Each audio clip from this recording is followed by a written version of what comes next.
Mental masturbation is suffocating.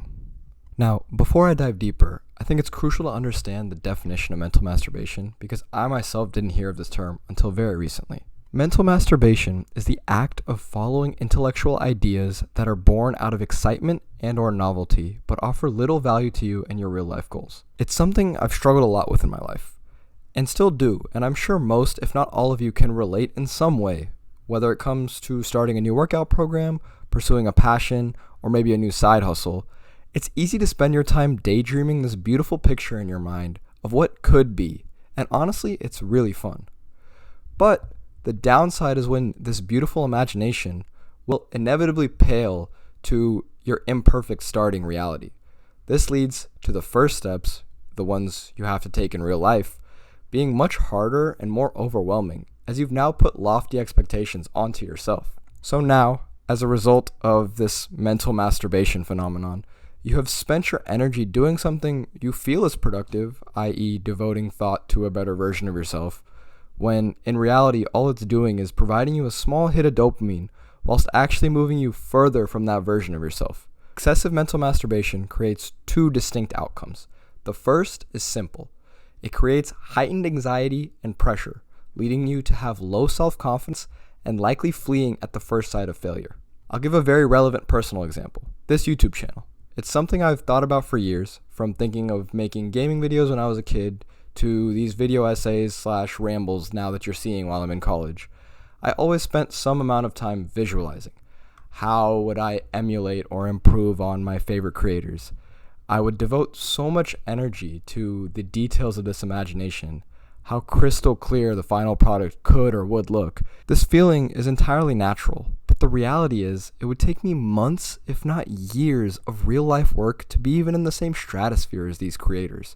As a result, anytime I would actually attempt to make a first step into this new space, I would immediately fold at the anxiety and overwhelming nature of now feeling in reality just how far I am from that imagination. The second, a personal pet peeve of mine, is something I will dub success by luck. And what I mean by that is you attempt to actualize a grand vision without putting in nearly enough work and hope for this outsized chance that you will achieve that dream. In the example of the YouTube video, it's like me making my first video hoping to be viral, or it's like that kid you know in school who always flexes that he got a B on an exam without studying. Like, just imagine if he studied.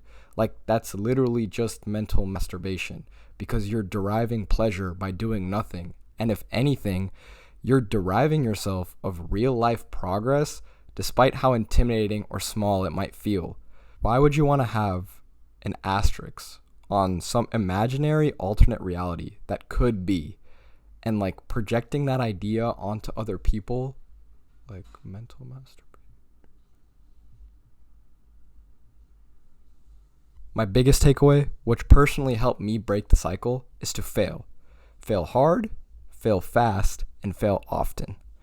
It seems counterintuitive, but that's actually the fastest path to success. I think I heard that on a podcast with this famous investor Chamath, and it couldn't be more true.